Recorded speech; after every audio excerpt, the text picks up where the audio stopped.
রাত দখলে আন্দোলনের নামার জেরে এবার দিনহাটায় তরুণীকে ধর্ষণের হুমকির অভিযোগ। এই হুমকির অভিযোগ সঞ্জয় দাস নামে এক যুবকের বিরুদ্ধে। মোবাইলে বার্তা পাঠিয়ে হুমকির অভিযোগ। যে খবর পাচ্ছি আমরা, একটা আপডেট দিই আপনাদের।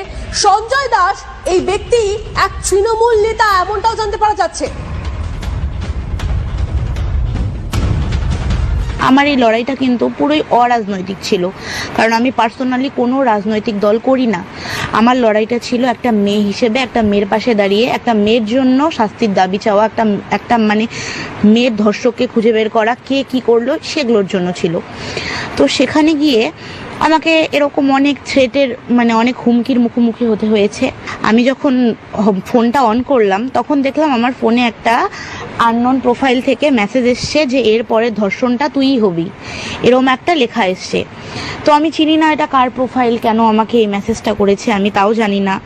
সে একটু ঘুরে গেল। তো আমার মনে হলো যে আমার প্রশাসনের দ্বারস্থ হওয়া উচিত। থানার লোকজনেরা বিনা কারণে আমাদের এফআইআর নিতে যাচ্ছিল না, জানি না কেন নিতে যাচ্ছিল না, আমরা কি করেছি নিতে যাচ্ছিল না। তারপর অনেকভাবে তাদেরকে বুঝিয়ে শুনিয়ে কনভিন্স করে এফআইআরটা করা হলো। একটা এফআইআর লিখতে তারা আমাদেরকে থানাতে 3 ঘন্টা অপেক্ষা করায়। আর সেখানে থানার লোকেরা বারবার আমাকেই পাঠাতে চাইছিল জেরক্সটা করতে। কি জানি, হয়তো তার জায়গায় আজকে আমিও থাকতে পারতাম, হয়তো আঙ্কেল না গিয়ে আমি গেলে হয়তো আমারই একটা ক্ষতি হয়ে যেত, হয়তো আমাকে মারতো, হয়তো আমাকে তুলে নিয়ে যেত, আমার সাথে অনেক কিছুই হতে পারতো। অথবা আমাকে যে রেপ করার থ্রেটটা দেওয়া হয়েছিল এটা হয়তো আজকেই আমার সাথে সত্যি হয়ে যেত।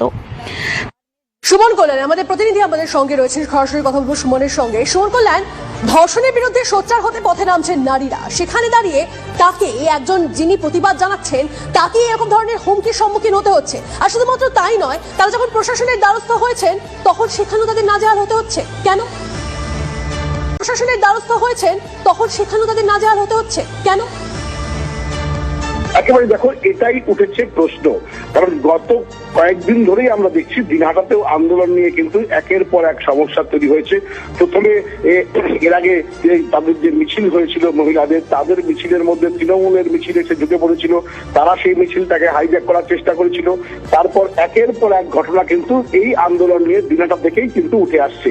গতকালকে যে ঘটনা ঘটেছে, এই যে মেয়েটি, তাকে ধমকি দেওয়া হয়েছে তার মোবাইলে মেসেজ পাঠিয়ে যে এর পরের ধর্ষণ তার সাথে হবে। তবে এই ঘটনা যখন কালকে সেই মেয়েটি দেখতে পায় তখন কিন্তু সে ঠিক করে যে থানাতে গিয়ে জানাবে। কিন্তু বিপত্তি হয় সেখানেই, থানাতে তার সঙ্গে যারা যারা গিয়েছিল তারা যখন থানাতে অভিযোগ জানাতে যায় সেখানে একটা আধার কার্ডের কপি চাওয়া হয়। আর সেই আধার কার্ডের কপি যখন এক ব্যক্তি জেরক্স করতে নিয়ে যান, তিনি এসইউসিআই এর একজন নেতা বলে দিনহাটা